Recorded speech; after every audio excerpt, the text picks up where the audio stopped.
बच्चों, मैट्रिक की परीक्षा में रचना 5 नंबर में पूछता रहता है। आप देखिए कि किस तरह से रचना हम आसानी से कर सकते हैं और आसानी से 5 नंबर आप ला सकते हैं।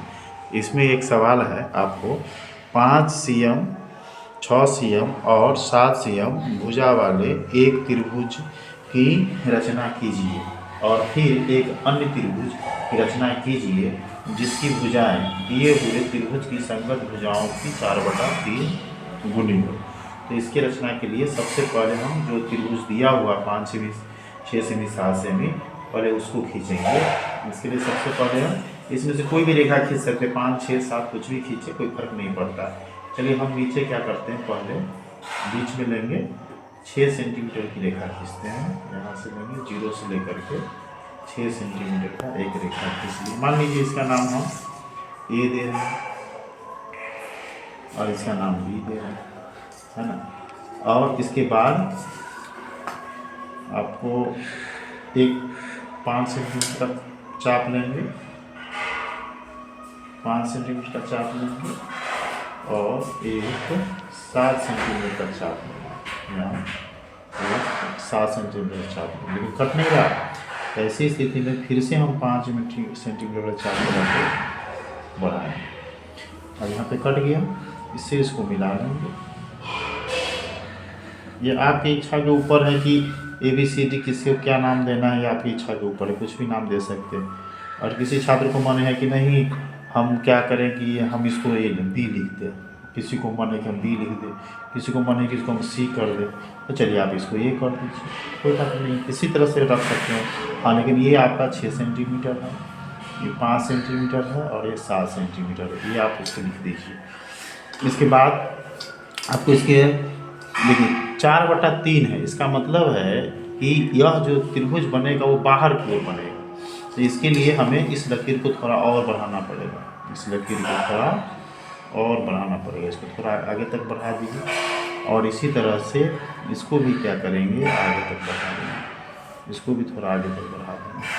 ठीक, अब इसके बाद क्या करना है, बी पर अपना मन से किसी भी एंगल से, कोई निश्चित नहीं क्या लेंगे, किसी भी एंगल से हम एक रेखा खींच देंगे। और चूँकि इसके 4 और 3 में सबसे बड़ा क्या 4 है, तो हम इस भाग को 4 बराबर भागों में बांटेंगे। इसको 4 बराबर हम 1, 2, 3, 4, ये 4 बराबर भागों में इसको हम बांट लिए। और इसका नाम कर सकते हैं B1, B2, B3, B4 ले ले। अब इसके बाद हमको क्या करना है, ऊपर में लिखा है 4 और नीचे लिखा है 3, तो चूंकि यह 3 नीचे लिखा है इसलिए 3 वाला से हम इस C वाला को मिलाएंगे। C वाला को क्या करेंगे, हम इस 3 से मिला देंगे, यहाँ मिला देंगे। अब इस पर जो कोण बनेगा, जितना डिग्री, यहाँ इस पर एक चाप लेंगे और वही चाप जो है B4 पर भी लेंगे, सेम टू सेम चाप लेंगे। अब देखना है कि जितना डिग्री का कोण इस पर बन रहा है, सेम टू सेम कोण हमको इस पर भी बनाना है। नाप लिए इसको, फिर यहाँ से इसको नाप लेंगे, है ना। और इसके बाद हम इसको मिलाएंगे। अब देखिए कुछ बच्चे क्या करते रहते हैं कि भाई गड़बड़ हो जाता है रचना में, तो आप पहले भी इसको कर सकते हैं। देखिए 6 का अगर हम 4/3 कर लेते ये 2 मरतबे कट जाएगा तो कितना आ जाएगा 8। आप देखिए इधर से ये 8 सेंटीमीटर पर ही जाके कटेगा। देखिए ये 8 आ रहा, तो लगभग 8 सेंटीमीटर पर ही कटेगा ये। अगर नहीं कट रहा था, आपको थोड़ा दिमाग रखना है, कुछ बच्चों का प्रकार इधर उधर घुसुक जाता रहता है, तो आप पहले से भी इसको क्रिया करके लगभग मिला लीजिएगा ताकि दोनों एकदम सेम जगह पर आ जाए। तो इस तरह से आपका देखिए 8 सेंटीमीटर पे आ गया अनुपात तक। तो यहाँ पे देखिए 8 सेंटीमीटर, इसको हम क्या करेंगे, C' ले लेंगे। अब C' लेंगे तो यहाँ भी हम सेम कोण बनाएंगे, जो कोण यहाँ पर बन रहा है इसके लिए एक चाप यहाँ खींचेंगे और यहाँ पर भी एक चाप खींचेंगे। और एक प्रकार घुसकेगा तो गड़बड़ हो जाएगा, इसके लिए अच्छा से प्रकार को स्थिर रखना है। फिर इसके बाद इसको क्या करेंगे, नाप लेंगे और यही चाप यहाँ भी काटेंगे।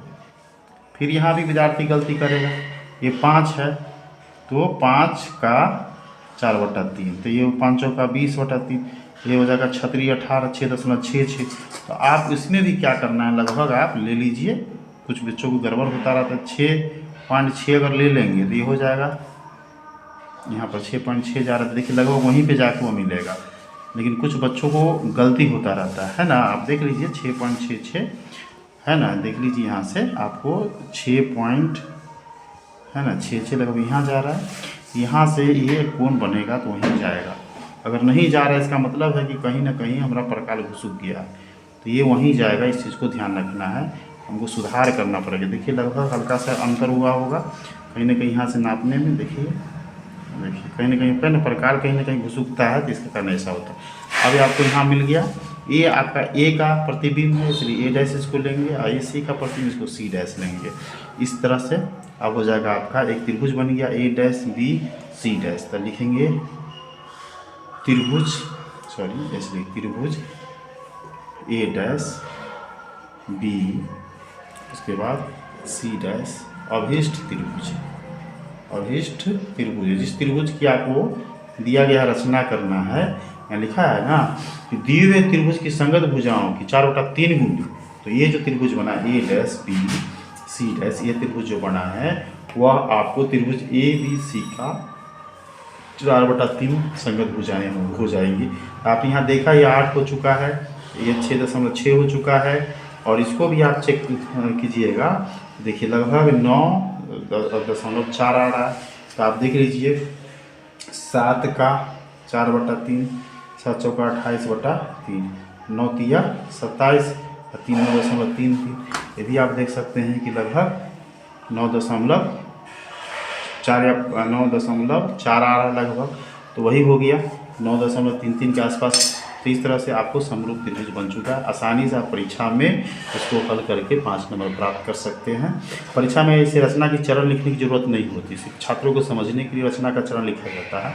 आप केवल रचना कर लेंगे, उसी से पूर्ण नंबर मिल जाएगा।